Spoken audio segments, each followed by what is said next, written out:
नमस्ते, gravity channel में आपका स्वागत है। यह वीडियो भौतिक विज्ञान यानी फिजिक्स के परिचय हेतु बनाया गया है।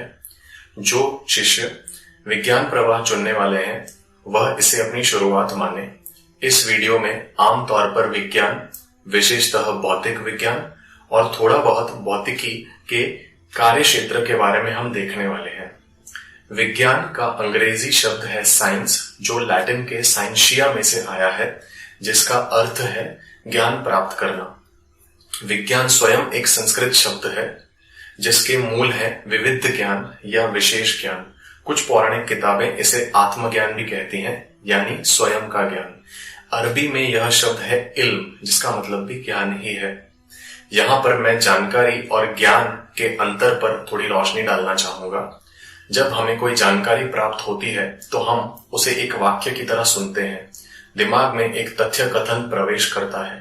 पर जब हम इस जानकारी के बारे में और कल्पना करें, इसके बारे में अध्ययन करें, इसका अवलोकन करें, अपने अनुभवों से इसे जोड़ें, इसे अपने अंदर समावेश करें, इसके उपयोगों के बारे में पढ़ें और इसके उपयोगों की थोड़ी भविष्यवाणी भी कर दें, तब यह जानकारी से उठ करके ज्ञान में परिवर्तित हो जाता है।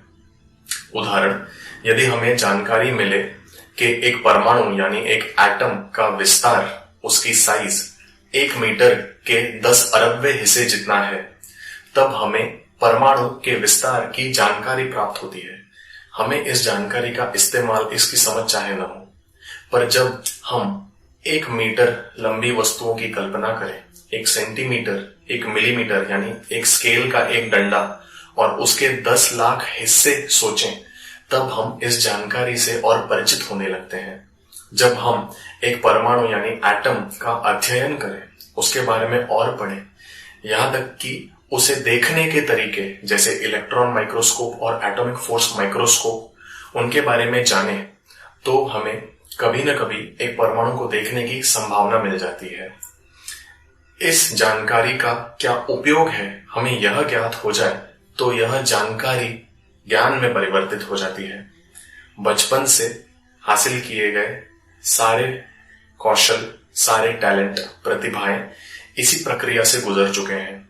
बचपन की हमारी काफी सारी जानकारियां, काफी सारे सवाल ज्ञान में परिवर्तित हो चुके हैं और काफी सारे सवाल ज्ञान में परिवर्तित नहीं हुए हैं। जैसे कि बचपन के वो सवाल, आसमान नीला क्यों है, आसमान कितना ऊंचा है, सूर्य हमें पीला क्यों दिखता है, जबकि किताबें तो कहती हैं कि उसमें से सफेद रोशनी आ रही है। सूर्य की ही रोशनी चांद से रिफ्लेक्ट होकर जब हम पर आ रही है तो हमें चांद सफेद क्यों दिख रहा है, इंद्रधनुष किससे बना है, आग किससे बनी है, हम सब ये सृष्टि आए कहां से, अलग अलग लोग अलग अलग विचार क्यों कर रहे हैं, डेजा वू कहां से आता है, हमें 2 आंखें क्यों मिली हैं जबकि हम एक समय पर एक ही वस्तु देख रहे हैं, ये सारे विचार कहां से आए। यह और इस तरह के कई सवाल ज्ञान में परिवर्तित नहीं हो पाए हैं। विज्ञान में हम ऐसे मेथड्स सीखेंगे जिससे कोई भी जानकारी ज्ञान की तरफ बढ़ सकती है। इन मेथड्स के स्टेप्स हैं, पहला ऑब्जर्व करना यानी उसका अवलोकन करना, उसको निरखना। दूसरा, उसे अपने अनुभवों से जोड़ना। तीसरा, उसके बारे में और अध्ययन करना। इस अध्ययन अवलोकन के हिसाब से एक्सपेरिमेंट्स डिजाइन करना, थियरीज बनानी यानी हाइपोथेसिस बनाना, जिसे परिकल्पना भी कहते हैं। एक्सपेरिमेंट्स परिकल्पना की टेस्ट होते हैं। हमारी बनाई हुई थियरीज को एक्सपेरिमेंट्स के थ्रू फिल्टर किया जाता है। हम थियरीज में से जो सच होते हैं वह एक्सपेरिमेंट्स में सच्चाई की तरह अलग हो जाते हैं। यह थियरीज को फिर लॉज यानी नियम, रूल्स या सिद्धांत या फॉर्मूला यानी सूत्र बन जाते हैं। इन नियमों, इन सिद्धांतों के मुताबिक हम कुछ घटनाओं की भविष्यवाणी करते हैं। यदि वह घटनाएं इन नियमों के हिसाब से होती हैं तो यह नियम स्थापित हो जाते हैं, और यदि इन नियमों के हिसाब से नहीं होती तो इन नियमों को पीछे छोड़ दिया जाता है या इन पर कुछ बेहतर नियम बना दिए जाते हैं। यह है वैज्ञानिक पद्धति यानी साइंटिफिक मेथड। इस वैज्ञानिक पद्धति का श्रेय भारी संख्या में जाता है इटालियन साइंटिस्ट गैलीलियो गैलीली और इंग्लिश फिलोसोफर फ्रांसिस बेकन को। हमारे अवलोकन, हमारे प्रयोगों से प्राप्त किए गए ज्ञान को जब हम व्यवस्थित रूप से आयोजित करते हैं तब उसे विज्ञान कहते हैं। विज्ञान की मूलतः 3 शाखाएं हैं। प्राकृतिक विज्ञान, जिसमें आते हैं फिजिक्स यानी भौतिकी, रसायन विज्ञान यानी केमिस्ट्री, जीव विज्ञान यानी बायोलॉजी और कभी कभी गणित यानी मैथ्स।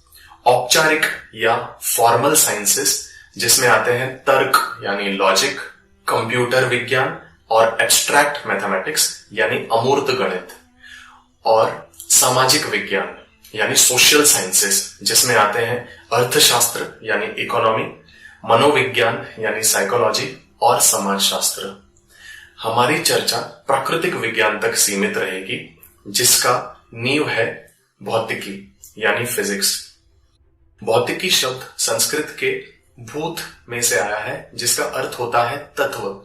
यह कहा जाता था कि हमारी प्रकृति 5 तत्वों से बनी हुई है।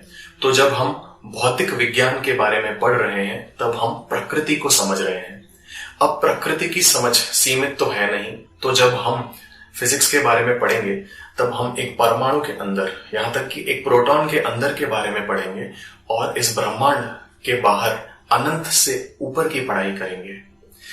यह भौतिक विज्ञान इतना विशाल है कि धीरे धीरे रसायन विज्ञान, केमिस्ट्री और जीव विज्ञान, बायोलॉजी इसमें से अलग होकर स्वयं शाखा स्थापित हो गए। इसलिए भौतिक विज्ञान को विज्ञानों का राजा भी माना जाता है। आज के आधुनिक विज्ञान यानी मॉडर्न साइंसेस में मैटर एंड रेडिएशन यानी पदार्थ और विकिरण तथा टाइम एंड स्पेस यानी समय और स्थान का अध्ययन किया जाता है। भौतिकी के कार्य क्षेत्र के बारे में मैं कहने या लिखने से ज्यादा चाहूंगा कि आप यह चलचित्र देखें। इस वीडियो का श्रेय जाता है मिस्टर फ्रैंक ग्रेगोरियो को।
स्तब्ध रह जाता हूँ जब ये देखता हूँ।